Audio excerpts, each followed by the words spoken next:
Criminals usually act alone, but in some cases, life brings them together, creating the most incredible and dangerous alliances whose crimes leave the most horrific and bloody pages in the history of the criminal world. To many, Jean Westbrook was an inspiring example of genuine love for life and people. Her strength lay in her unwavering faith in God, goodness, and justice. Those close to her claimed that she put great love into everything she did. Jean was born on December 28, 1938, in the small town of Waynesboro, Mississippi, USA, with a population of about 5,000.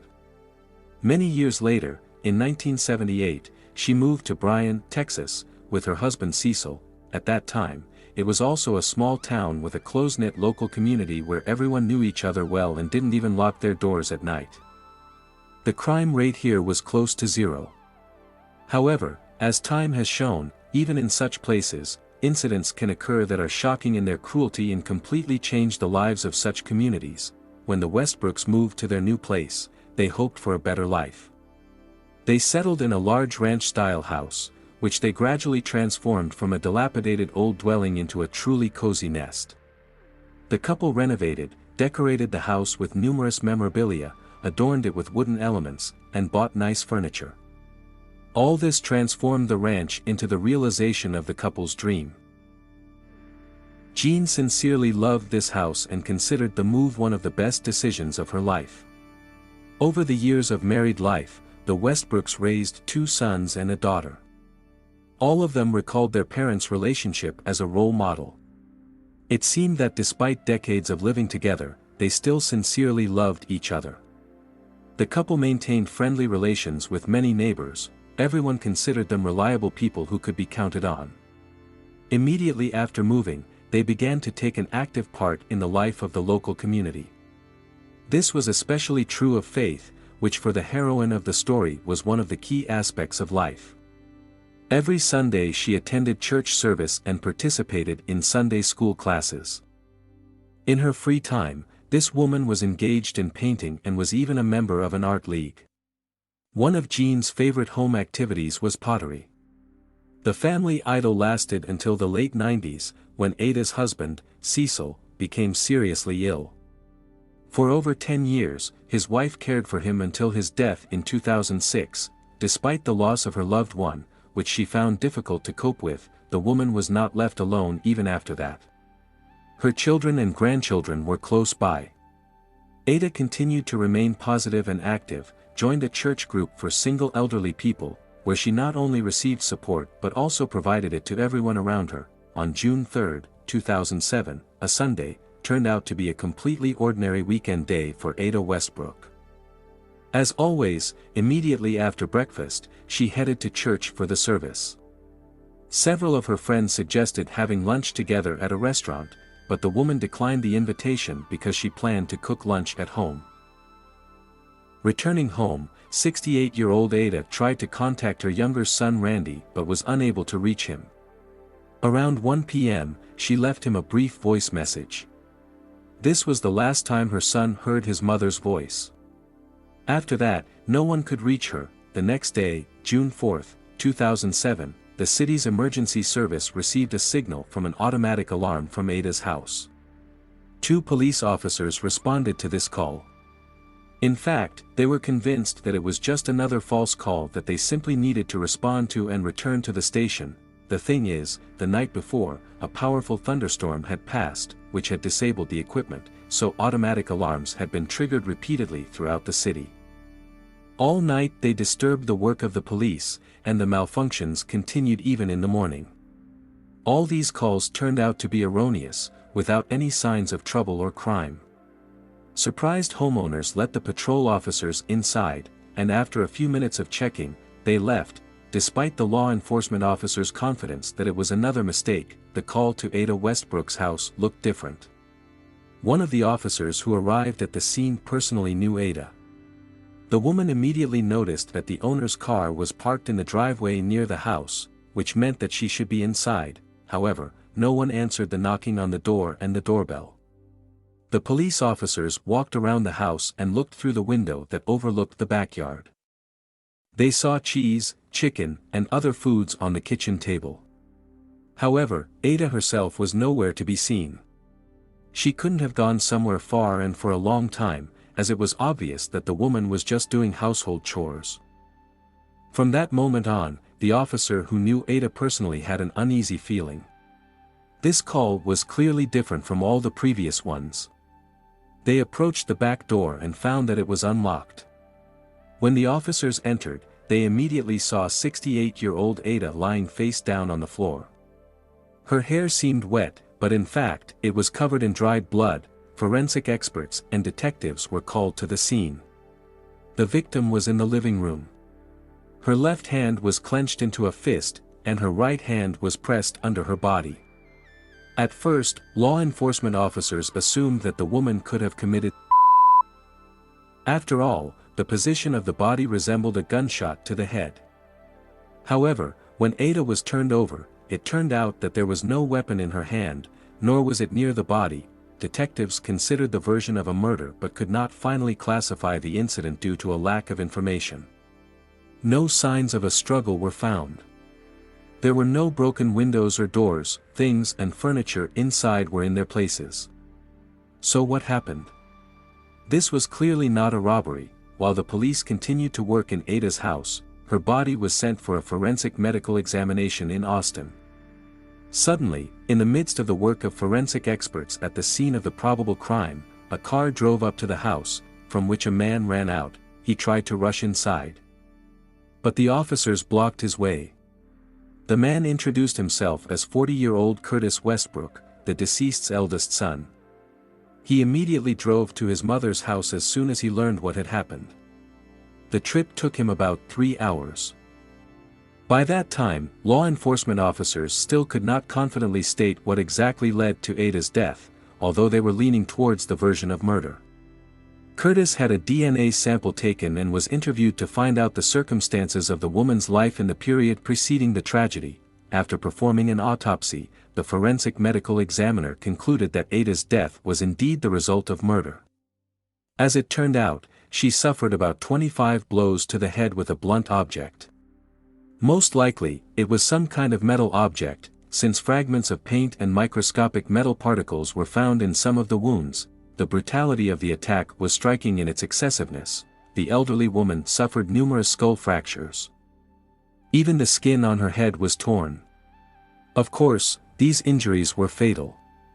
However, they were not the only injuries suffered by the victim of the brutal massacre. By all indications, the woman desperately resisted. The medical examiner found many defensive injuries on her hands and upper chest. In addition, the specialist found that the victim had a broken larynx. This indicated that she was strangled, and the killer was probably in a state of rage or under the influence of heavy. The strangest thing was that the attacker continued to strangle the woman even after her death. On June 8 of the same year, Ada was buried in the same church she attended during her lifetime. Hundreds of people attended the ceremony, relatives, friends, and community members who were shocked by what happened. Ada was an extremely kind elderly woman, a sincere Christian, and a loving mother. There could be no question of any of her connections with the criminal world, mental disorders, or other prerequisites for a crime. Pressure was put on the police to find and punish the criminal as soon as possible. After the fears about Ada's violent death were confirmed, detectives returned to her house, which had already been sealed. First of all, they used luminol, a substance that, under ultraviolet light, allows detecting even microscopic traces of blood. This once again emphasized the brutality of the attack. In the dark, the room literally shone from the numerous splashes and drops of blood that flew onto the walls and even the ceiling. Several stains were found in the kitchen, from where they led to the living room. So, the first blow was dealt near the partition table, where the woman was just trying to cook chicken. The victim's hair was found scattered around the kitchen, and diluted blood was found in the sink. It looks like after the brutal massacre, the criminal tried to wash the traces of blood from his hands. Samples from the crime scene were carefully collected and sent for examination. The excessive cruelty of this attack indicated that the killer was probably quite closely acquainted with the woman and was guided by a serious personal motive, first of all, the detective's attention was drawn to Curtis, who was the only relative of Ada living in the same state. His alibi seemed not too convincing, and he was the first of her relatives to appear at the crime scene, just a few hours after the body was discovered. The man fell under suspicion. Curtis insisted that he was at his own home in Dallas the whole time, but there was no witness who could confirm his words. Of course, the victim's son insisted on his non-involvement in the crime. Detectives decided to check the geolocation data of his cell phone and car. It turned out that a few hours before his mother's death, he was indeed in Dallas, and therefore could not be involved in the brutal massacre. After that, the investigators decided to examine the deceased woman's computer. It turned out that recently she had been quite active on the internet, in particular, visiting dating sites. This fact surprised many. Could it be that an elderly woman found her death through the internet? Ada's sons refuted such assumptions. According to them, their mother was quite conservative about modern technology and it was not easy for her. When Curtis last visited her a few days before her death, she could barely cope with email. Therefore, he believed that using a dating site was too difficult a task for her. However, after carefully studying Ada's correspondence, the investigators did not find anything valuable. She did not arrange a meeting with anyone and conducted neutral communication. The forensic expert concluded that very little time had passed between the moment of death and the voice message that Ada left for her younger son around 1 p.m. He was convinced that the woman was killed almost immediately after the call, but no later than 2 p.m. The police questioned the victim's neighbors, but no one noticed anything suspicious. The only family they couldn't talk to were the residents of the house across from Ada, but as it turned out, they had already moved out. Investigators invited the deceased sons to the house, because they had often been here before and could have noticed something unusual. The younger son Randy discovered that the iron rod, which was usually used by his mother to prop open the doors of the kiln for firing ceramic dishes, was missing from the garage. According to the description, this item was similar to the murder weapon. A reddish paint was also noticed on it, particles of which were found during the autopsy of the body. Randy's brother pointed to a similar tool lying next to the toolbox and confirmed that it was a spare item. After analyzing all the information, the detective suggested that such an object could have been used to commit this brutal murder. Ada's sons noticed something unusual. Her bag was not in its usual place in the living room, but in the bedroom by the bed. Looking inside, they found that the wallet was missing. An alarming signal was a message from the bank on the mother's answering machine, which reported suspicious transactions made immediately after her death. Finally, a lead appeared. The perpetrator was using the victim's cards. The credit institution, having learned about the tragedy, willingly met the investigation halfway. Thanks to their cooperation, detectives quickly obtained data on fraudulent payments in the amount of about $1,500. On the night of the murder, the criminal stayed at a motel and visited several stores. Investigators thoroughly checked all locations, talked to staff, and seized video recordings for the relevant time period. The footage showed the same young man accompanied by an older woman. In the end, one of the cashiers recognized the suspect. He turned out to be 19-year-old Christian Olsen. The police visited his parents' house, but according to his mother, the troubled young man had not lived there for a long time. In fact, he had moved to the house across from Ada, where the Lloyd couple lived. All the pieces of the puzzle began to fall into place. Having obtained an arrest warrant, law enforcement officers found that Christian had already disappeared. But soon he was spotted again in a supermarket, traditionally with an adult companion. Both were detained. To the surprise of the investigators, the young man remained calm. It was not the first time he had dealings with the law and knew how to behave. Despite his young age, Olsen's track record included many offenses. However, it was not always like that. School friends characterized him as smart and balanced, able to cope with any task. Changes began at the age of 14 when the teenager stopped attending church. He increasingly ran away from home and constantly got into trouble.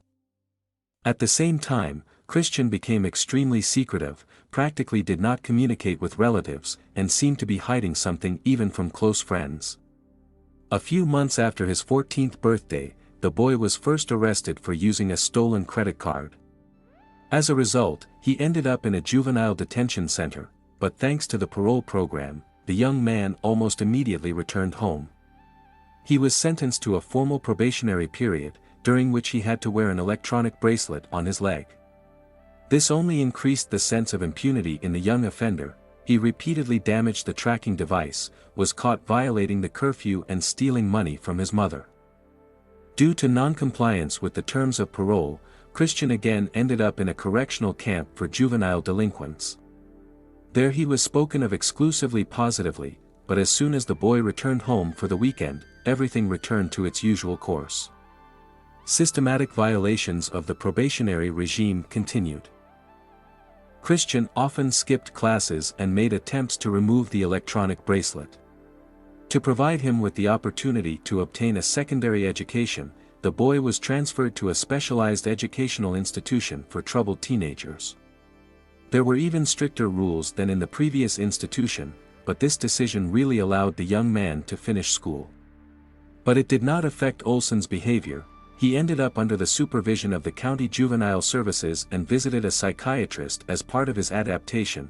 The specialist suggested that Christian had developed an antisocial personality disorder caused by the indifference or cruelty of his parents. However, there was a lack of grounds for such conclusions. It is quite possible that the disorder arose due to other factors, such as emotional upheavals or an acute period of rebellion. Be that as it may, upon reaching the age of 18, Christian came out from under the care of state services. He immediately left his parents' home and settled in the home of Geraldine Lloyd, because he was dating her granddaughter Melissa. Even after the couple broke up, the boy spent an excessive amount of time with them. Closer to the fatal events, Olsen got a job. And now all these circumstances led the young rebel to the interrogation room. The woman with whom he was recorded by CCTV cameras during the calculations with the killed woman's card was named Kelly Sifuentez. It turned out that she was the mother of Christian's ex-girlfriend, Melissa. Kelly also ended up at the police station for interrogation, but she was placed separately so that the suspects could not coordinate their testimonies. The young man admitted to using other people's credit cards, but stated that he found them in a ditch near the neighbor's house, and had no malicious intent. Christian denied involvement in the murder. Investigators began to put pressure on him, trying to find out for what purpose he was in Ada's home on the day of the murder, and it worked. At some point, the boy burst into tears and admitted that he had taken a person's life, and therefore deserved to spend the rest of his days behind bars. According to Christian, he needed one thing from the elderly woman. He simply broke into her home when the owner was not at home, but suddenly saw through the window that she was returning. The young criminal was afraid that Ada would hand him over to the police, and he would end up in a colony again. Therefore, he grabbed the first thing that came to hand, a metal object, and attacked the neighbor in the kitchen, hitting her on the head. According to the killer, at that moment he seemed to fall out of reality, not realizing anything, and came to his senses only when something crunched in his hands, the victim's throat. Olsen squeezed her with all his might, although it was already obvious that the woman was dead. Ada desperately resisted, so Christian was injured. Realizing what he had done, he took the wallet from the victim's bag. The boy washed the blood in the kitchen sink. His testimony matched the traces found. Fleeing the crime scene, the murderer simply threw away the murder weapon, which, unfortunately, was never found. It seemed to the detectives that during the confession, the young man was repentant, but it was only a momentary impression. Subsequently, the suspect again became terribly cold and insensitive. He did not feel any guilt. The young man was arrested on charges of a particularly brutal murder. Investigators were skeptical about the version of events presented by Christian. It seemed that behind the extraordinary cruelty of the murder was a more powerful motive. In addition, it remained unclear what role the suspect's companion, 38-year-old Kelly Sifuentez, the mother of his ex-girlfriend, could have played in the tragedy. to the surprise of the detectives, the woman claimed that she had no idea about the origin of the bank cards that Christian used and that they belonged to the murdered neighbor. Allegedly, the boy said that they were his parents' cards, so she did not delve into the details. When the detainee was informed about the killer's confession, she seemed to be shocked, but that was only the first impression. Kelly was clearly nervous and behaved as if she knew much more. Unfortunately, at that time there were not enough grounds for her detention. Therefore, the woman was released, but they were in no hurry to cross her off the list of probable accomplices.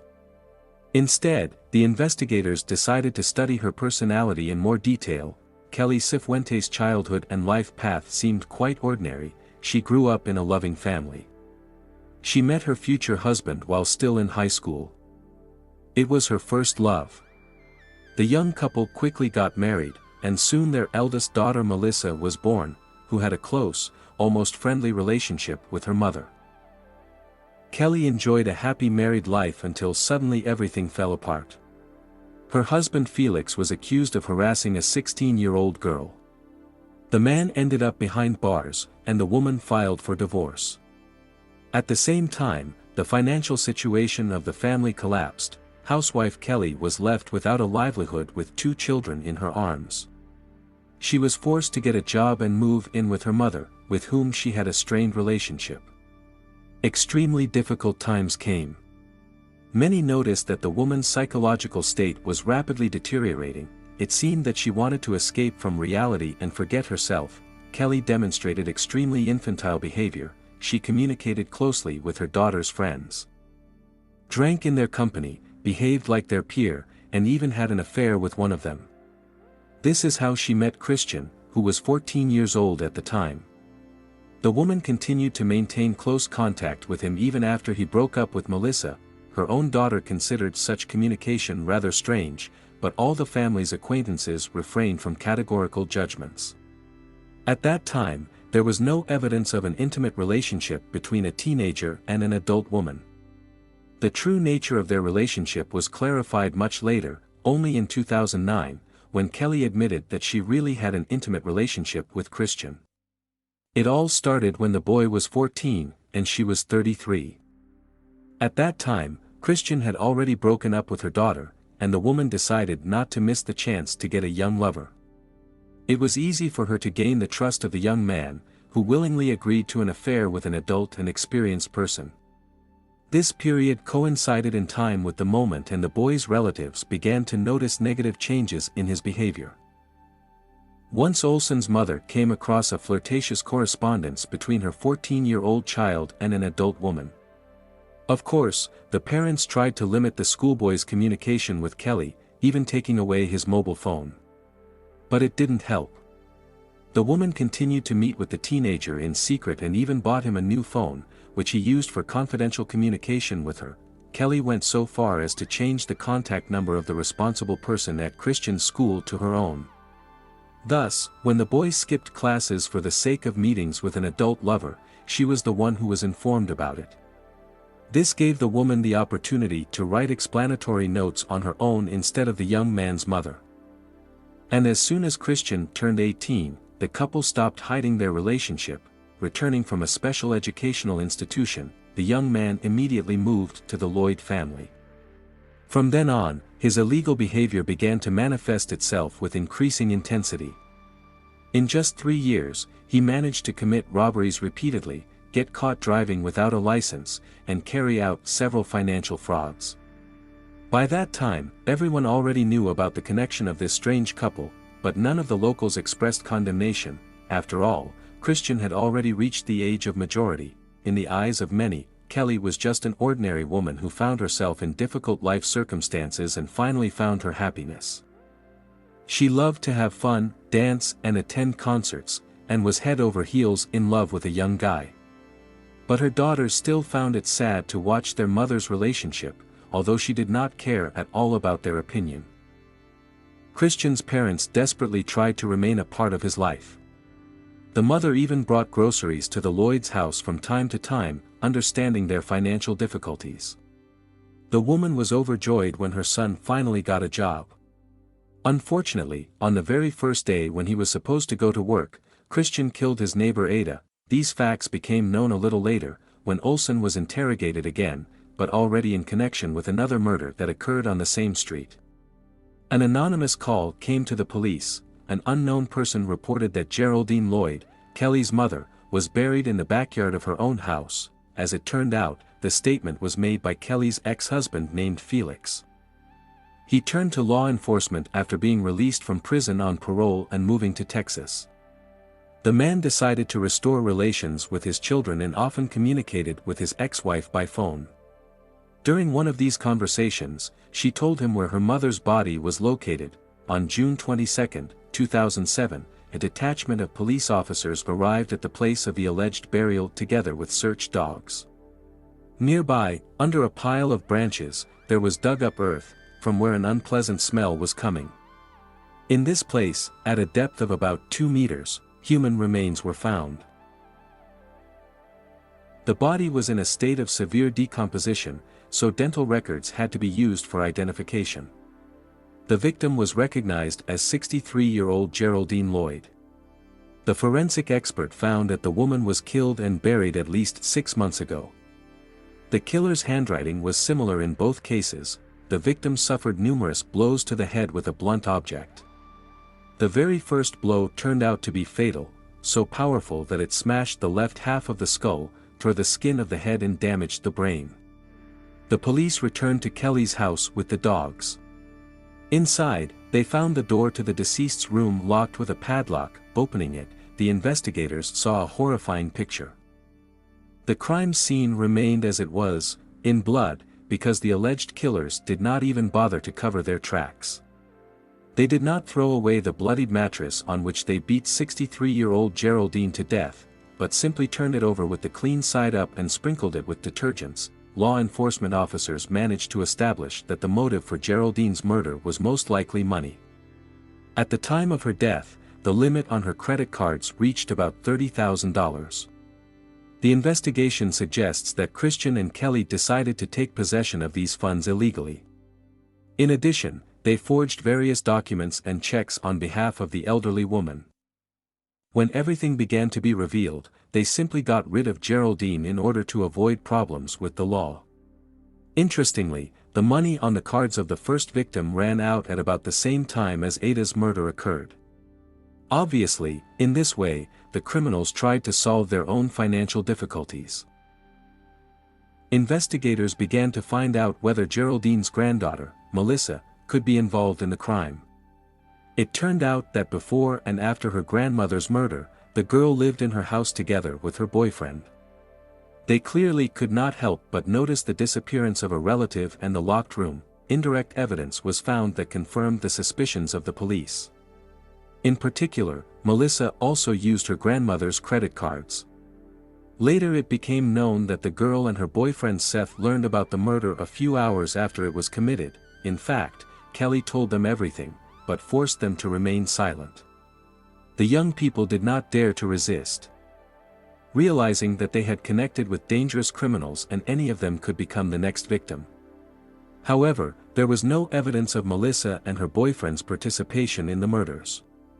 They were not charged. Christian refused to admit guilt in Geraldine's murder, but confirmed that at that time he had a relationship with Kelly. She, for her part, pointed at him. According to the woman, Olsen killed her mother while Kelly was sleeping.